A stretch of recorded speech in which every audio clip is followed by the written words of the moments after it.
Hello, it is me, Nick P. Today, we're gonna do basic derivative rules, as seen here.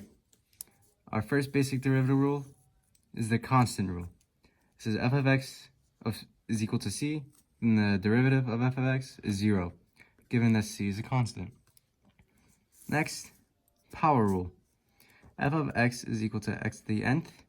The derivative of that is n times x to the n minus 1. Our next rule, the constant multiple rule, where if f of x is equal to c times g of x, then the derivative is equal to c times g, the derivative of g of x.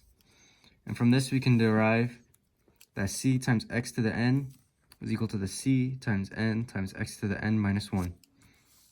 Our next rule, sum and difference rules.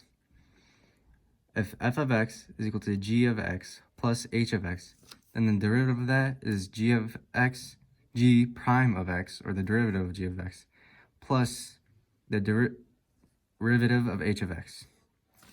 And we can use this and the constant rule to derive the difference rule, where if f of x is equal to g of x minus h of x, then the derivative of that is the derivative of g of x minus the derivative of h of x. We can use the constant rule because it's basically c is equal to -1, so it would be g of x plus -1 times h of x, or g of x minus h of x. Our next rules is the derivative of sine and cosine functions.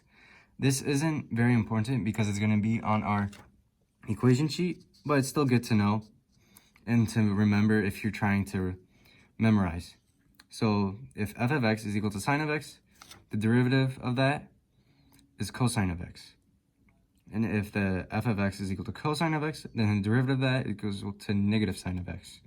I have highlighted the negative, so you should remember to put negative from cosine for the derivative of cosine.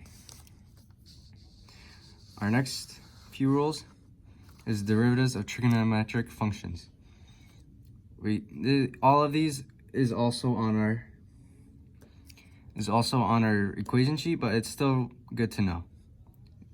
The derivative of tan of x is secant squared of x.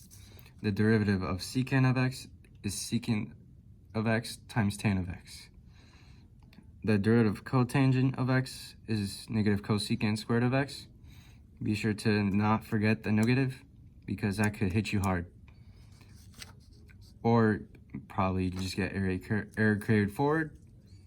And then you get, the next one is cosecant squared of x. The derivative of that is negative cosecant of x times cotangent of x. I want to say this is just cosecant of x, not cosecant squared. So our first example, f of t is equal to the square root of t plus 4 secant of t. We can change this to a power, so this would be equal to t to the 1/2 plus 4 secant of t. So then we start on the derivative, f t. We can do the power rule, bring it to the power rule for this, bring it to the front, and then -1. So 1/2 times t to the -1/2, because 1/2 minus 1 is -1/2, plus 4, that is our constant from our constant multiple rule, times secant of x times of t times tan of t. We can simplify that. Because this is 1/2 or negative, we put it in the bottom. So it equals 1/2 times square root of t plus 4 secant of t times tan of t. And that's our final answer for example 1. Our next example 2. we have f of t is equal to 5 over 2x quantity cubed plus 2 times cosine of x. So we can start by distributing this cube to these two. 5 over 8x cubed plus 2 cosine of x.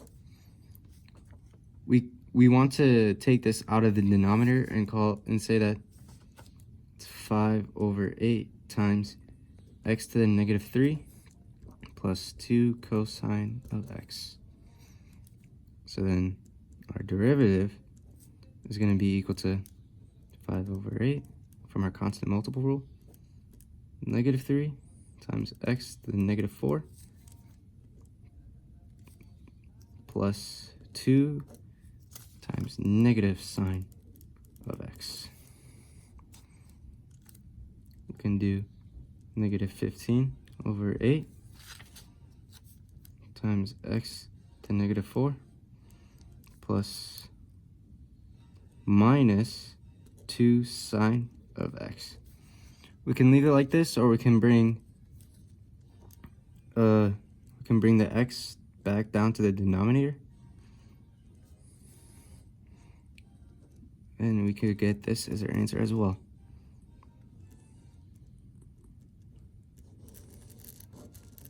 So these are our two options. For our last example, we have x cubed minus 3x squared plus 4 all over x squared. I would start by doing individual ones. So x cubed over x squared minus 3x squared over x squared plus 4 over x squared. And this would simplify to x minus 3 plus 4x negative 2 to negative 2. We can bring it out of the denominator. So our derivative of x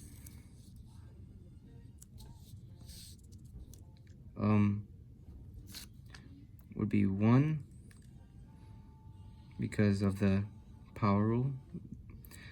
1 minus 1 is 0, so it's x to the 0 is just 1. So, and then 1 is brought down here, so it's 1 times 1. We got 1.